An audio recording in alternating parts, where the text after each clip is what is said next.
The distraught Borghese was forced to appeal to Napoleon, who warned Pauline that she could never be received at the Tuileries without her husband. Almost as though by a process of osmosis through contact with his hedonistic family, Napoleon in the latter years of his consulate seemed to take more interest in sex. Indeed, the evidence of the years are 802-4 points to a morbid craving or satyriasis of the John F. Kennedy kind. Perhaps as his appetite for Josephine waned, his attentions increasingly wandered. It is certain that at this time the consul and his wife ceased to sleep in the same room and occupied separate apartments. In June R802 he had an affair with the young actress Louise Rollandot. This was no more than a fling, but in November the same year he began a more sustained liaison with another actress, the statuesque tragedian Marguerite Georges, whose previous lovers had included Lucien and the Polish Prince Sapifa. With her the consul was able to indulge his taste for buffoonery, schoolboy japes, practical jokes and general horseplay. Napoleon's affair with George soon became common knowledge. When she was playing Cinna at the Theatre Française, she reached the line, "If I have seduced Cinna, I shall seduce many more." The audience roared, rose in a body, turned to the consul's box and applauded.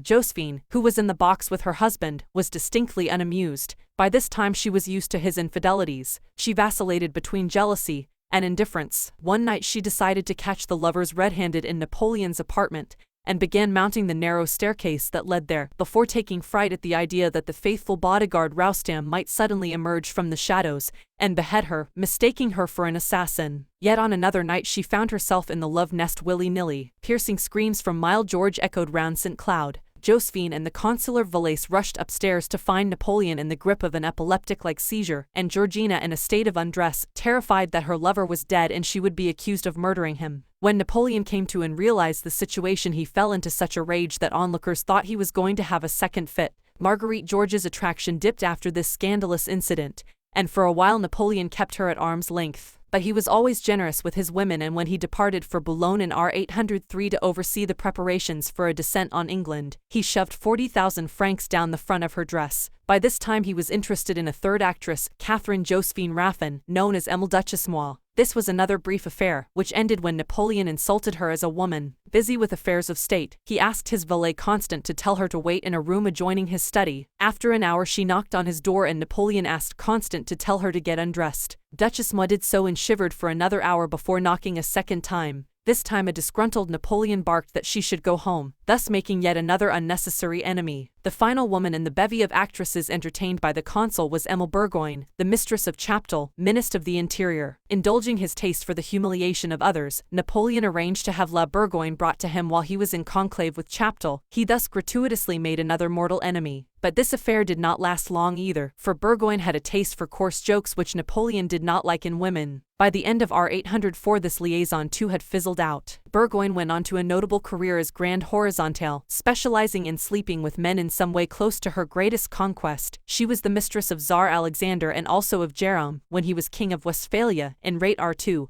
Yet, despite his philandering, Napoleon's attitude to women was basically contemptuous and even boorish. He took the conqueror's line that women were there for him to avail himself of when the fancy took him, and became irritated if he encountered opposition. Laura Perman, who first observed Napoleon when she was 11, married Androch Junot, the general who had been an early Bonaparte favorite but who never really came back into favor after his indiscretions in Egypt. In R803 the Junots came to stay at Malmaison, and the first consul decided that he did after all find Laura physically appealing. He sent Junot away on an errand. The sequel was bizarre. At 5 a.m. one morning Napoleon entered her bedroom unannounced and sat on the bedside. After reading his morning's correspondence, he gave her a pinch and, getting no response, departed. When the same thing happened the next morning, Laura locked her door and gave strict instructions to her maid that no one was to be admitted. Next morning there was a rattling sound at her door, followed by animated conversation outside between Napoleon and her maid, who repeated her mistress's orders. Thinking she had seen off the persistent first consul, Laura went back to bed, but within minutes Napoleon was again at her bedside. He had opened another door into the room with a private key. Since Laura Junot was a notorious liar, we might be inclined to suspect that this story, where she emerged one-up, was really a smokescreen to conceal an actual infidelity with the consul. But the next day Junot himself returned to Malmaison,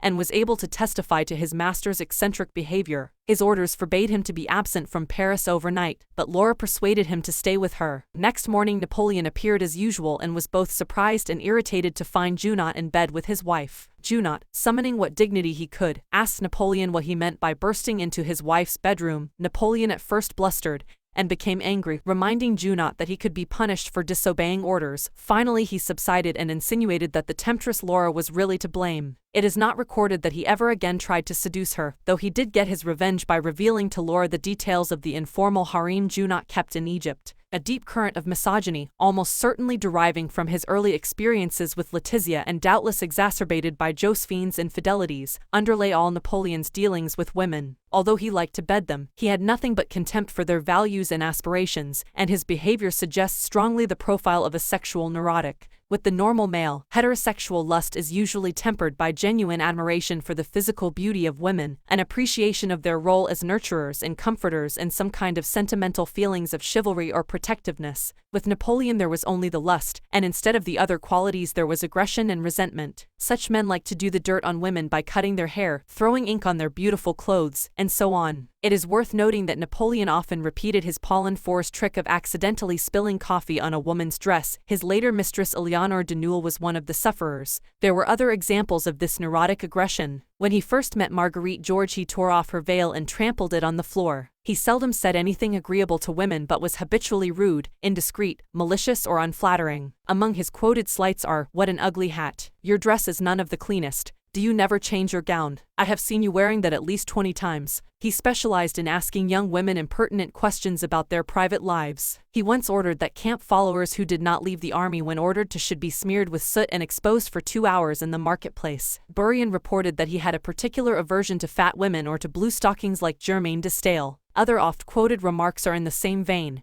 "Madam, they told me you were ugly, they certainly did not exaggerate. If you appear again in that despicable dress, you will be refused entry." It was often remarked that Napoleon praised the backside as the most beautiful part of a woman, which has led some commentators to speculate that he was a repressed homosexual. There is no good evidence to support this though. In an age when we are less inclined to make hard and fast distinctions about sexuality, we may perhaps allow that there were some bisexual undercurrents in Napoleon. He was a man's man who preferred the company of men, a not unnatural trait in a soldier, and was impatient with any form of deviance. He ordered the commencement of formal dances as though he were on the parade ground and was puritanical in his public persona, maintaining a straight-laced court, though reserving for himself the right of sexual license. When he heard that orgies were going on in a noted trysting place in the park of Fontainebleau, the Mare aux Loups, he was incandescent with rage. If he discovered through his spy network that the wife of an important soldier or courtier was unfaithful, he always informed the husband and threatened to exile the couple unless the husband took his wife in check. Many far-fetched theories have been advanced for Napoleon's misogyny. It is suggested that he suffered from a castration complex,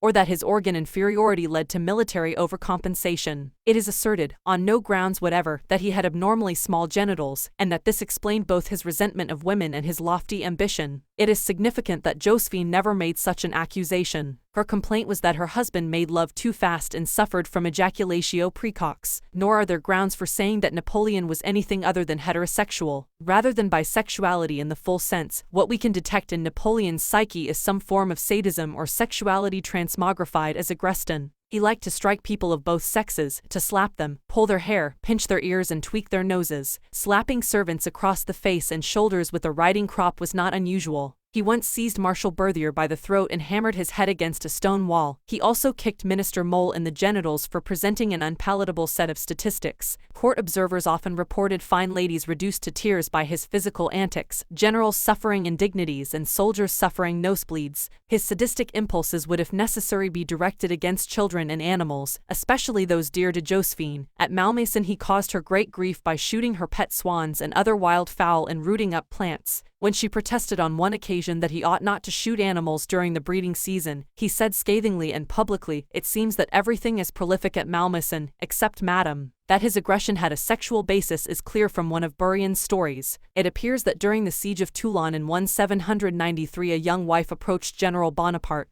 and asked him to excuse her husband from duty as she had a clear premonition of his death. Napoleon refused but later told Madame Bourrienne laughingly that the young wife's intuition was right. The husband was killed when a bomb took off his genitals. The cruel streak in Napoleon meant that although he had wit, and could therefore laugh at people, he was totally without a real sense of humor or the absurd, which enables one to laugh with people. Cambacérès, the second consul and later Grand Chancellor, was well known to be homosexual. One morning he excused himself for being late at council by saying he had been detained by a lady. To general laughter, Napoleon said, "Next time you are detained by a lady, you must say, 'Get your hat and stick and leave, monsieur. The council is waiting for me.'" An Italian woman once upstaged him in the wit department when she avenged one of his verbal slights. She was among the company at a court ball shortly afterwards when Napoleon decided to have a crack at the land of his ancestors. "Tutti gli Italiani danzano si male," he announced. The quick-witted woman replied, "Non tutti, ma buona parte." The magnetic charm Napoleon is said to have exercised on men appears to have left women cold.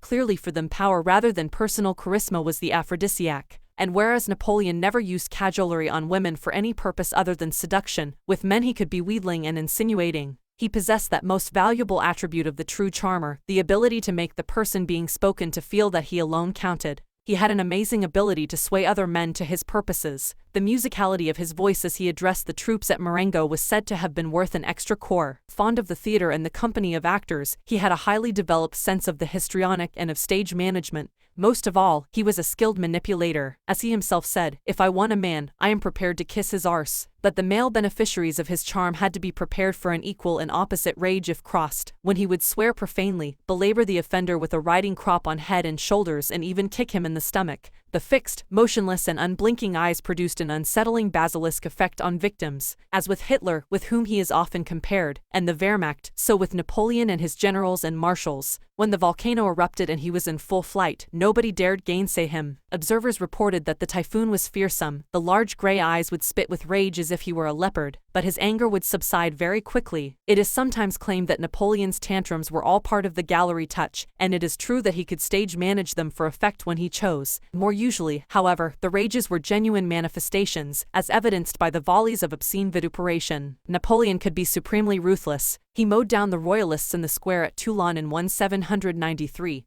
He tore the heart out of the Parisian royalists at Vendémiaire in 1795. He butchered 5,000 Turkish prisoners on the beach in Syria in 1799. He poisoned his own troops at Jaffa when he might have got reasonable terms from Sir Sidney Smith had not his own prestige stood in the way. There is no reason to doubt the authenticity of the remark to Gurgod on St. Helena, "I care only for people who are useful to me, and only so long as they are useful." But he was ruthless only intermittently, harbored few grudges, and was sentimental. His sensibility was light years away from that of a Hitler or a Stalin, and indeed he can be faulted for not being ruthless enough at times. His indulgence of his worthless family and his repeated pardoning of the treacherous Bernadotte, the duplicitous Talleyrand and the treasonable Fouch are only the most obvious examples. Napoleon had the temperament of an old-style autocrat but not that of a modern totalitarian dictator. Napoleon had not the grim peasant patience of a Stalin, the cold remorseless ability to win a long campaign of attrition. His personality was closer to Trotsky's in the romantic voluntarism, the grand gesture and the impatience. The famous Napoleonic tantrums were often a function of pure impatience, frustration and intolerance. Woe betide any servant who placed something on the right-hand side that belonged on the left or misplaced his toiletries. He would always tear off any clothes that constricted him, throw them on the fire and then hit whoever had laid them out for him or dressed him. At night he would often throw his clothes all over the floor, then slap the person nearest to him as punishment for the chore of having to divest himself. Sometimes he played a game, shouting lands as he took off one item of clothing, castles when he took off another, and so on through provinces, kingdoms, republics, etc. The same impatience explained why he always bolted his food, sometimes with the consequence of stomach cramps or vomiting. Napoleon's eating habits have always compelled astonishment.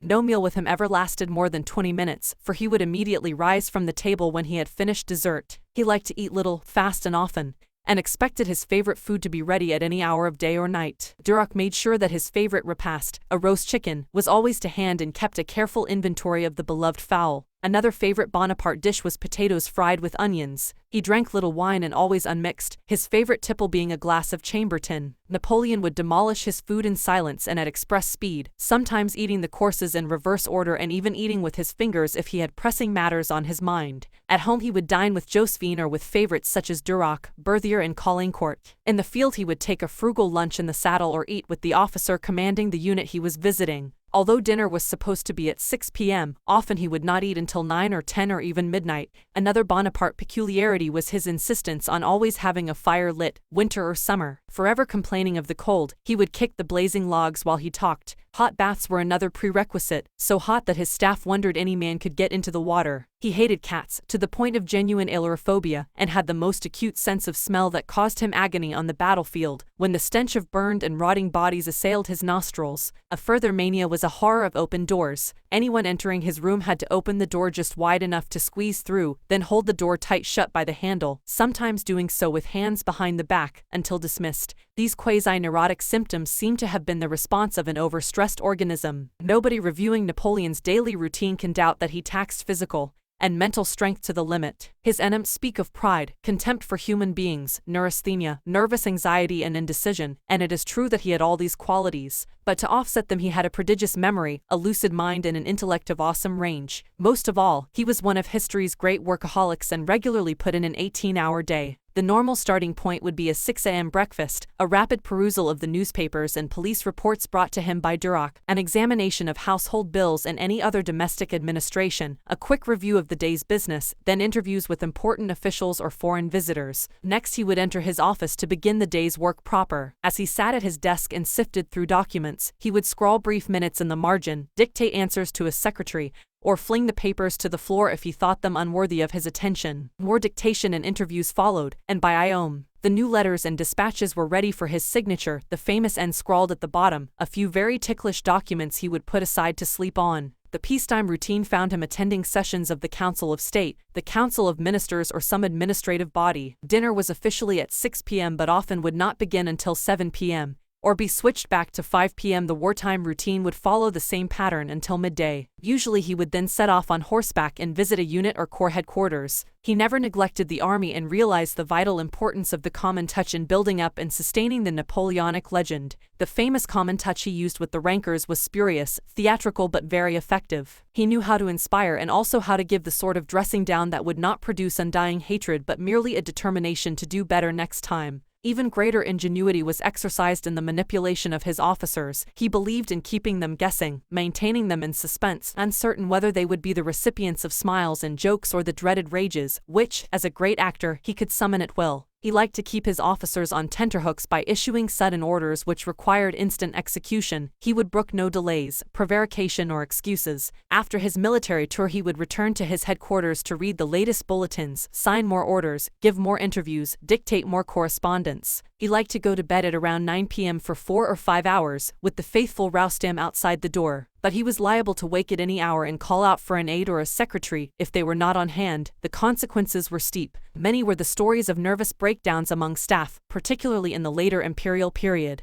Yet there was never any rigid timetable. Sometimes he would linger after dinner and glance through the most recent books recommended by his librarian, never retiring later than midnight. He would also never rise later than 3 a.m. If he retired early, at 9 p.m. he would get up at midnight. After mulling over the most urgent affairs of state, he would take one of his famous boiling hot baths, then go back to bed at 5 a.m. for an hour. With such a punishing regime, it was hardly surprising that Napoleon rarely looked well. His sallow complexion was often remarked on. The muleteer who guided him over the St. Bernard Pass in May R800 said that the whites of his eyes were as yellow as a lemon and his face the same color. An English traveler who saw him review troops at the Tuileries in Ried reported that his complexion was dark yellow. At Brussels in August R803 he coughed up blood, and a plaster was applied to his chest to draw out a deep-seated humor. Later medical observers have attempted diagnoses as various as nervous eschuria, schistosomiasis, stones in the bladder or venereal disease, but sheer overwork must have had a lot to do with it. Because we feel a moral repugnance for dictators we sometimes underrate their intellectual powers. It must be stressed that only a man superabundantly endowed with intellect could have achieved what Napoleon did. The historian Gabriel Hanettok spoke of the richest natural gifts ever received by mortal man. To maintain an iron grip on domestic, foreign and military affairs year after year while subjecting himself to such a regime denotes a mind of great stature. He combined the great gifts of a clear, mathematical, concise, economical and lucid mind with a fantastic memory for exact figures, the exact location of each regiment, the names of its officers and the details of its equipment. He also had perfect recall for faces and combinations. Yet since the cliched picture of Napoleon as a man carrying within the seeds of his own destruction contains much truth, we must also point to the deficiencies in this formidable brain. Napoleon's critics have alleged that his memory for detail and faces was not that impressive, and that this too is part of the stage-managed Bonaparte legend. It is true that he did not know the names and background of every soldier in his army. No one could. On the other hand, he pretended that he had this degree of knowledge and before reviewing a parade would get his staff to point out various individuals so that he could memorize their names and careers. That seems merely a venial sin of misrepresentation, and in any case speaks volumes for his intelligence and insight into human psychology. The more serious flaw in Napoleon's intellectual makeup was his impatience, his low boredom threshold, his sacrifice of reason in favor of the imagination, and his desire to make policy on the wing, to improvise and to sacrifice the simple solution for the more complicated. The impatience had many manifestations. He could never remain still, would feel in his waistcoat for snuff, take out his watch, file his nails or get up to throw pebbles at the invariably roaring fire, or kick at the embers. When in a rage he would smash furniture and even when not angry would often fiddle with rare porcelain figures, until he broke off the arms and legs. Then he would scoff at those, like Josephine, saddened by the damage. When dictating, he would twitch his right shoulder and keep on twisting his right arm so as to pull down the cuff of his coat with his hand. Burian reported that there would often be an involuntary shrug of Napoleon's right shoulder, accompanied by a movement of the mouth from left to right, especially when absorbed. Students of Napoleon have often speculated on the possible medical or psychological causes of his many quirks and oddities. An investigation in this area is not helped by the tense relationship that existed between Napoleon and his medical advisors. Although the Bonaparte family in general had a tendency to hypochondria, Napoleon himself took a Shavian attitude to medicine and regarded all doctors as quacks or impostors. He had long-running relationships with many physicians, but never cared for any of them. The surgeon Larry was the one he respected most, but he never liked him, for Larry combined three qualities Napoleon despised. He was introverted, sycophantic, and money-grubbing. Larry, like a later doctor, Antimarchi, always took the view that Napoleon's health problems stemmed from the liver. The most obvious aspect of Napoleon's medical profile is that he suffered from fits. The seizure he had while in bed with Emile George was the most dramatic example, and he never really forgave her for making this widely known through her panic and thus bringing him into ridicule and contempt. Medical opinion is divided on whether Napoleon suffered from petit mal, a minor form of epilepsy, or whether, like Julius Caesar, he was a victim of the full-blown variety. Still others have claimed that the fits were the result of a disorder of the pituitary gland or were a symptom of venereal disease. Yet another theory is that the temporary loss of consciousness was the consequence of a heart blockage, which might explain his abnormally low pulse rate of 40 a minute.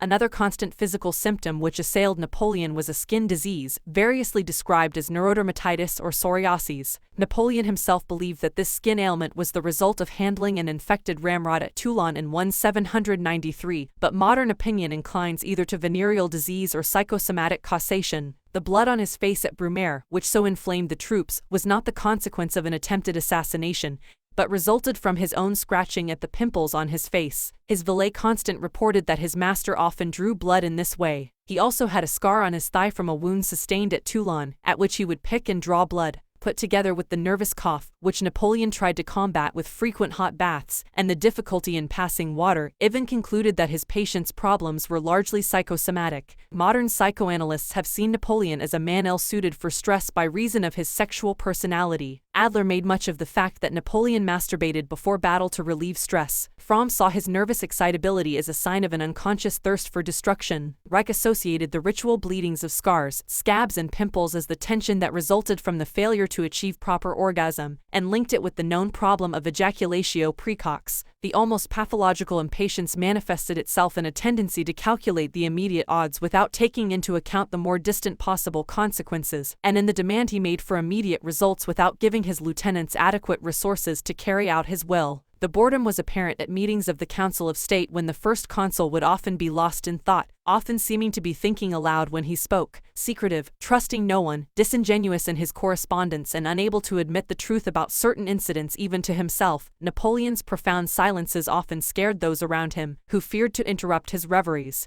Only Talleyrand seemed similarly abstracted, and when the two of them were together in council those of a historical turn of mind recalled the partnership of the glacial Louis XI and the impassive Richelieu. The intellectual in Napoleon was always at war with the artist Manque. He was once walking with Roederer through the state apartments of the Tuileries. Roederer remarked that the palace was a gloomy place, for it always reminded him of the sad fate of the Bourbons. Napoleon replied, "Sad, yes, but so is glory." This poetic insight, the kind of thing that made Chateaubriand call him a poet in action, is not so far in sensibility from his account of his own relationship to fate. "I had risen from the masses, so suddenly. I felt my isolation, so I kept throwing anchors for my salvation into the depths of the sea." Then there is of course the famous utterance from the St. Helena period, "What a novel, anyhow, my life has been." Napoleon was always conscious of his place in history even as he made it, and it is this, as much as his many theatrical and histrionic touches, that have led people to speak of him as nothing but an actor. The remark he made when he and Josephine first occupied the Tuileries is typical: "Come along, my little Creole, go and lie down in the bed of your masters." But a truer assessment would be to say that Napoleon's reason was always the servant of his imagination. His great memory for facts was transmuted by the imagination, just as a great orchestral conductor magics a dry score. He spoke of the after-midnight presence of mind to denote the same kind of unconscious process an artist like R.L. Stevenson referred to as his brownies. Napoleon would often wake up in the middle of the night with an intuition comparable to that of a Coleridge or an Einstein. Because Napoleon was an artist mank and saw his life as a novel, nothing in it surprised him. People have often wondered how it was that an obscure Corsican could ascend an imperial throne like a duck taking to water. But wearing the purple to such a man would simply be another chapter in the book of his life. This is surely the hidden subtext to his own apology. It is said that I am ambitious, but this is an error, or at least my ambition is so intimately allied to my whole being that it cannot be separated from it. Some have even speculated that Napoleon was a dual man in a unique sense, that he was a man who lived in space and time and who observed the other self doing so many remarkable things, that, to put it another way, he lived on an equal footing with his own destiny. This is why some writers, on the analogy of the historical Jesus and the numinous Christ, have elected to separate the historical Bonaparte from the legendary Napoleon and to consider them as things apart. Graphologists' study of Napoleon's penmanship, revealing hyperimpatience, identity problems and a discord between brain and hand, also demonstrate that the handwritings of the young General Bonaparte and the middle-aged Emperor Napoleon are virtually those of two different people. The penchant for making policy on the wing meant that politically, as well as militarily, Napoleon was a pragmatist who reacted to events. He had no blueprint, no overarching aim, and therefore claimed that he was entirely the victim of circumstances. He failed to see that the brilliance and originality of his mind was such that it could never be happy in peacetime administration. There was a sense in which Napoleon's great intellect required war for its satisfaction, just as the Church Fathers used to speculate that God needed to create man to be complete. The short-termism did not denote, as might be expected, the art of the possible but a quasi-existentialist mode of living dangerously. Yet the propensity to improvise and to opt for short-term solutions, combined with the impatience and boredom, explains many things otherwise inexplicable. For a man so gifted, it is surprising how many failures, impracticable schemes and false starts there were in his career. A great decision-maker, who however seemed to forget so many of his own decisions, Napoleon took up and dropped a bewildering variety of plans which at the time he declared to be indispensable for the future of France. First he dreamed of an empire in the Western Hemisphere, then abruptly abandoned the idea and sold Louisiana to the USA. He signed the Concordat to ensure permanent peace with the Catholic Church, then engaged in a running battle with the papacy. From 1803-5 he was busy on a dozen different schemes for the invasion of England, which he promptly dropped after Trafalgar as if any such idea had never entered his head. This tendency never to concentrate on any one objective but also to go for the ad hoc explains his proneness to motifs unintegrated into a general world picture, the Oriental complex, for example. It would also increase the general mental and psychic overload that would finally exhaust Napoleon. The answer to those, like Sorel, who see Bonaparte purely as a creature of historical inevitability, is that they have concentrated solely on the rational side of the man. His unitary state is the product of a classical sensibility. In this sense Napoleon is the heir of the philosophers. He is the cerebrate who wishes to possess all knowledge. But the Promethean energy, the voluntarism, the fatalism and superstition, the gloom and melancholia, the risks he took, his love of Ocean, his hankering after the glittering and mysterious East, all this comes from the romantic imagination which the Sorels have neglected. In Napoleon a cynicism about human nature and a pessimistic assessment of human motivations coexists, with a countervailing desire to change human nature, and to master the wooden-headed world. This after all was what the heroes of Plutarch and Corneille appeared to have done. Historians have always divided as between those like Thiers, who saw Napoleon as the epitome of France, and those who considered that the key to his personality and career is that he was an outsider. It is certainly true that he was both rootless and classless, neither a nobleman nor a plebeian.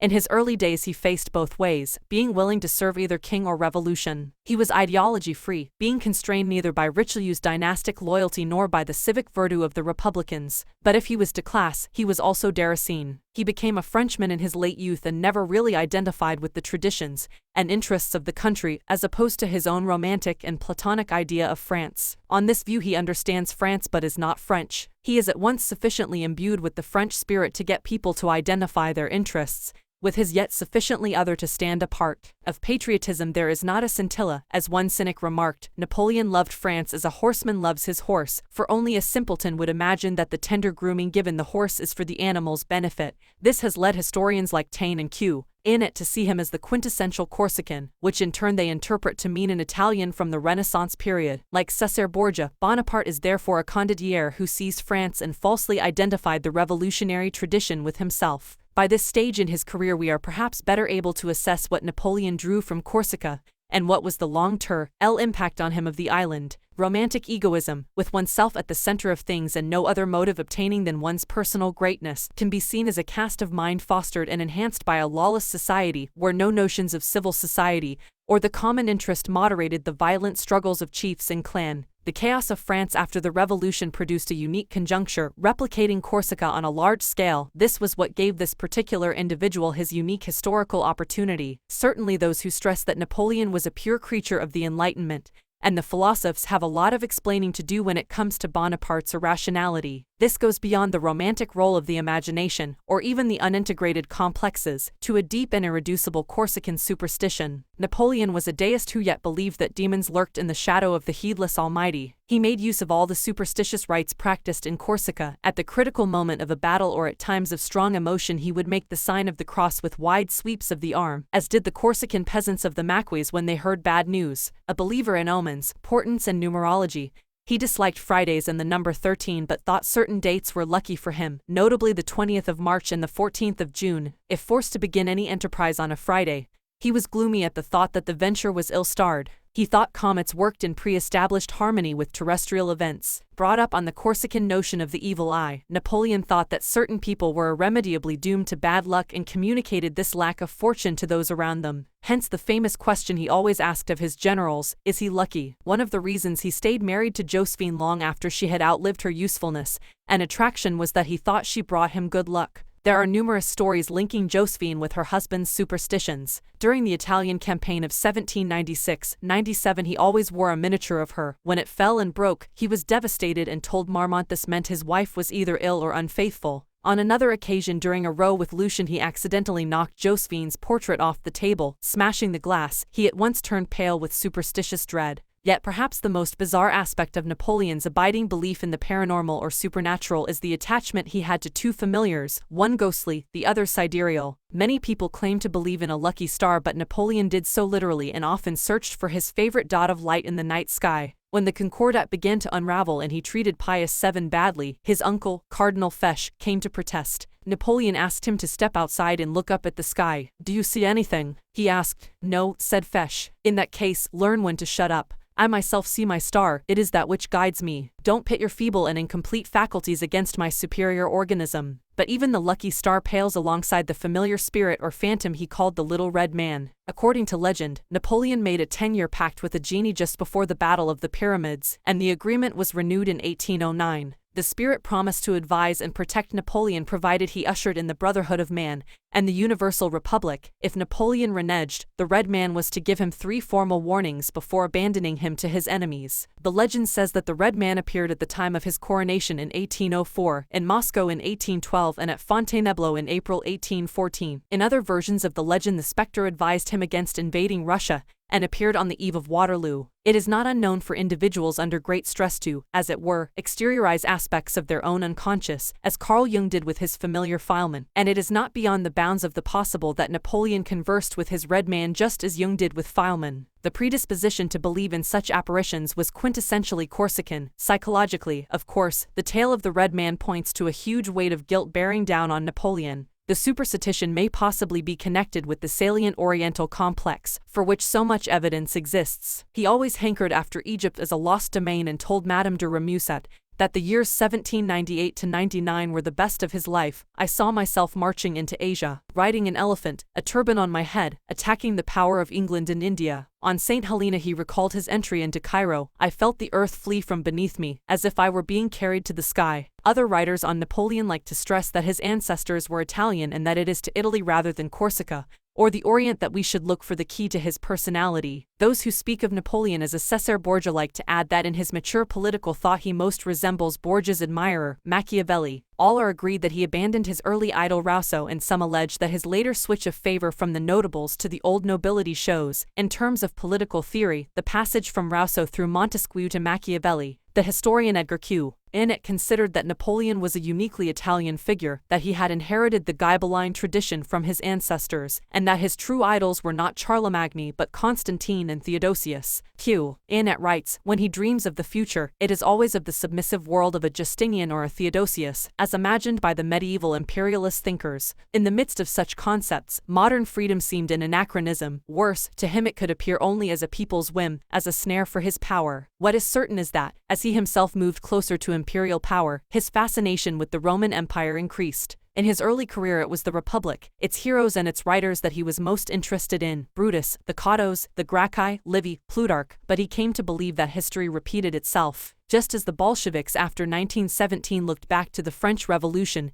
and saw parallels everywhere with their own experience, so Napoleon looked back to the chaos of the last days of the Roman Republic and saw history taking a cyclical course. The Pompei-Caesar struggles ended with the rule of a strong man, Augustus. In the same way, historical inevitability seemed to suggest that the Robespierre-Danton struggle must logically end with the rule of a dictator, so now it was Caesar, Tacitus and the Julio-Claudian emperors who obsessed him. Napoleon never visited Rome, perhaps because he felt that the Rome of reality could never match the eternal city of his reading and imagination. In psychoanalysis, not to visit a place that obsesses one is the classic sign of a complex. It is fascinating that by R804 we can see the Rome complex feeding other streams of the Napoleonic conscious and unconscious. Britain is now the new Carthage that must be destroyed, and Russia is the Parthia, the powerful military neighbor on the borders of putative empire that must be conquered or conciliated. Moreover, the Pope, with whom he concluded the Concordat, is the true Prince of Rome and so stands as an obstacle and reproach to Napoleon's imperial ambitions. As these ambitions came to fruition,